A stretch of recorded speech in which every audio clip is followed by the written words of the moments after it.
Good evening, ladies and gentlemen. You're now with me, Muhammad Yusuf, for TVS News at 5. Let us begin with our top stories. The Sarawak Timber Industry Development Corporation, STIDC, received high engagement and trade inquiries during the ASEAN-ITALY Economic Relations High-Level Dialogue in Kuala Lumpur. According to STIDC's General Manager, Datu Hashim Bojet, delegates were keen to explore the tradings of both wood-based and non-wood-based industries in Sarawak.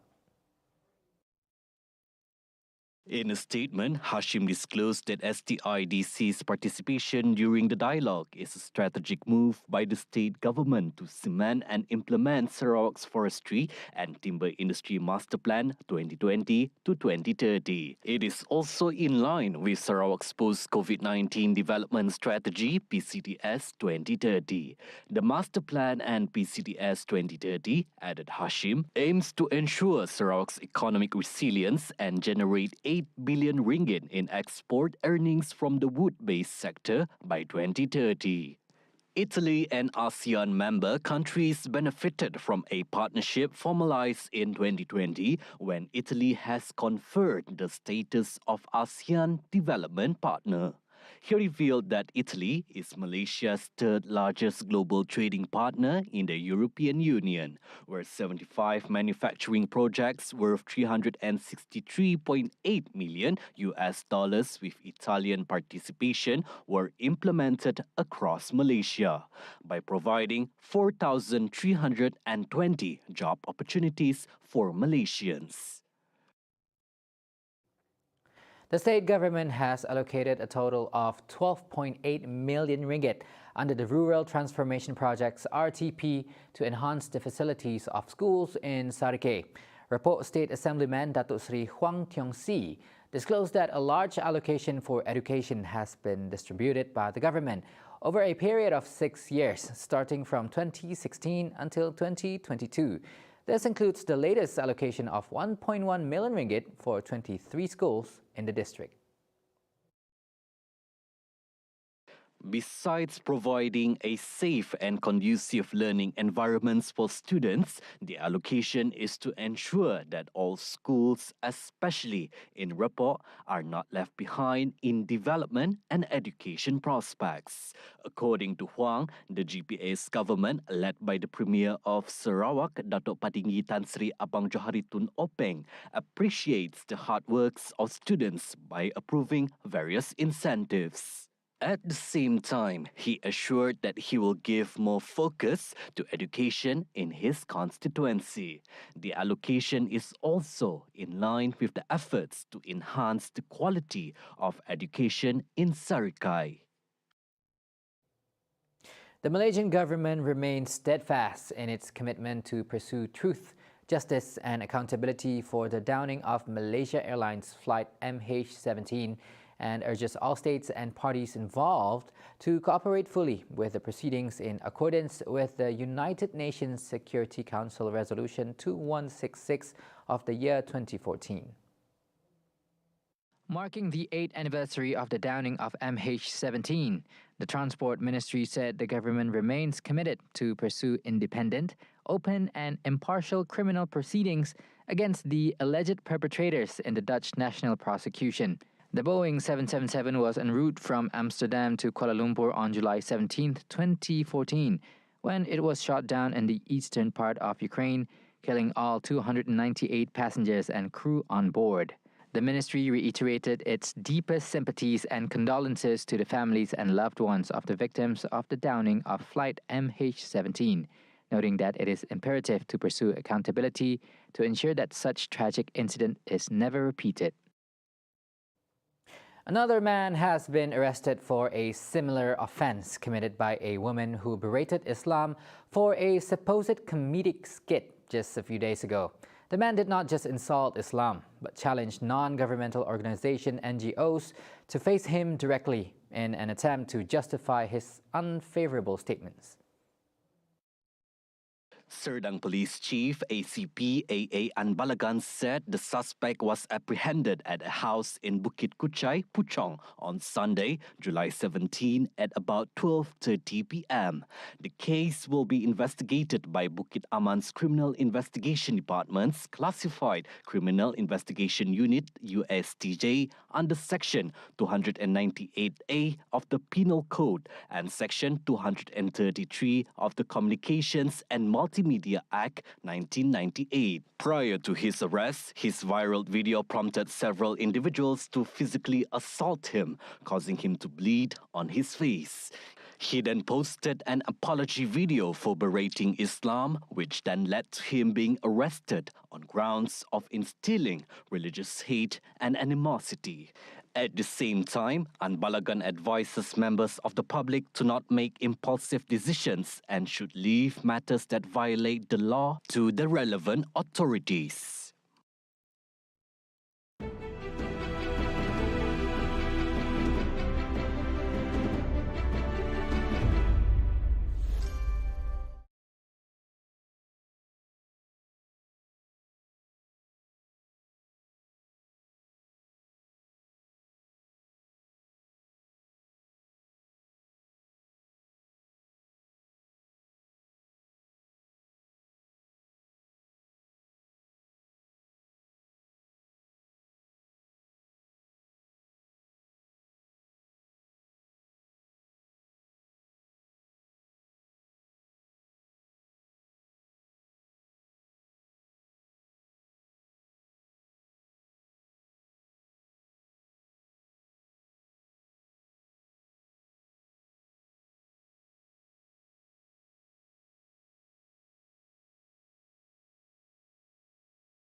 This is TVS News at 5. Now, 8 people on board a cargo plane are believed to have died when the plane crashed near the city of Kavala in northern Greece on Saturday.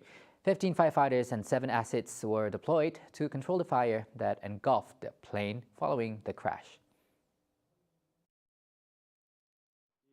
Οι μετρήσεις αυτή τη στιγμή δεν δείξανε τίποτα, ωστόσο όμως παρατήρησαν αστάθεια στο πεδίο, δηλαδή να υπάρχει και καπνός και θερμότητα και κάποια λευκή ουσία την οποία δεν γνωρίζουμε, επομένως πρέπει να μας διαβεβαιώσει η ομάδα η ειδική των ενόπλων δυνάμεων τι υλικό είναι και αν μπορούμε τελικά να μπούμε στο πεδίο. The plane is owned by a Ukrainian company when it was identified as Antonov AN-12 plane heading towards Jordan from Serbia.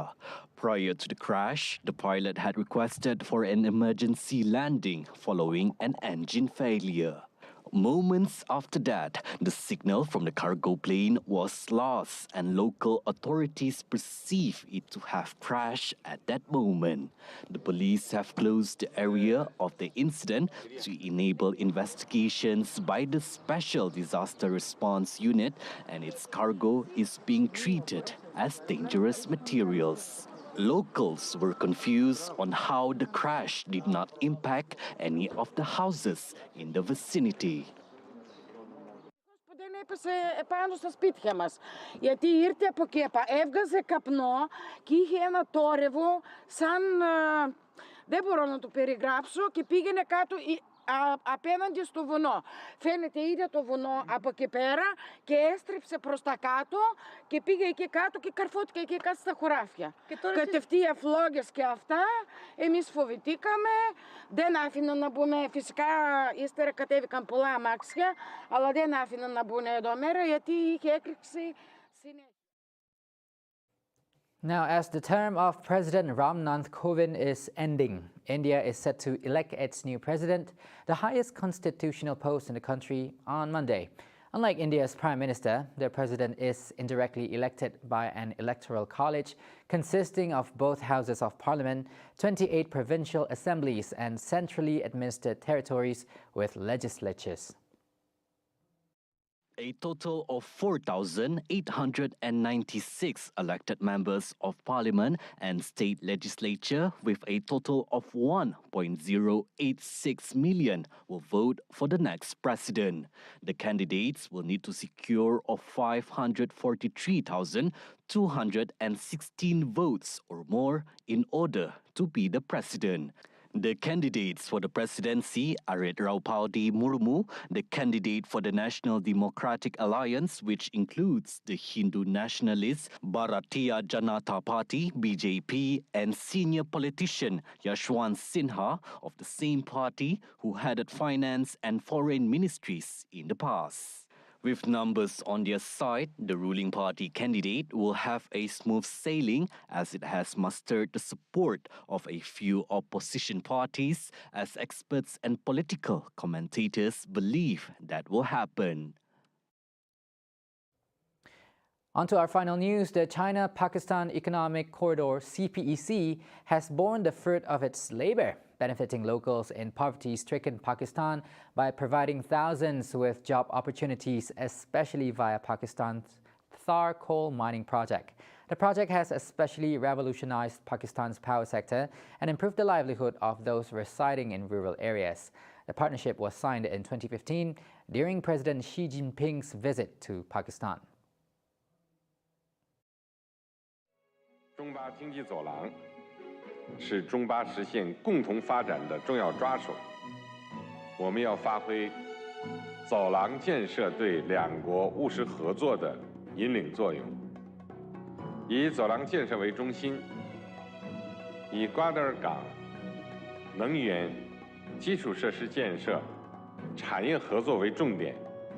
To date, the project has exploited about 3.8 million tons of coal mine and the construction of a 660,000 kilowatt power station near the mine located in Pakistan's Sindh province. It has since changed the lifestyle of the locals.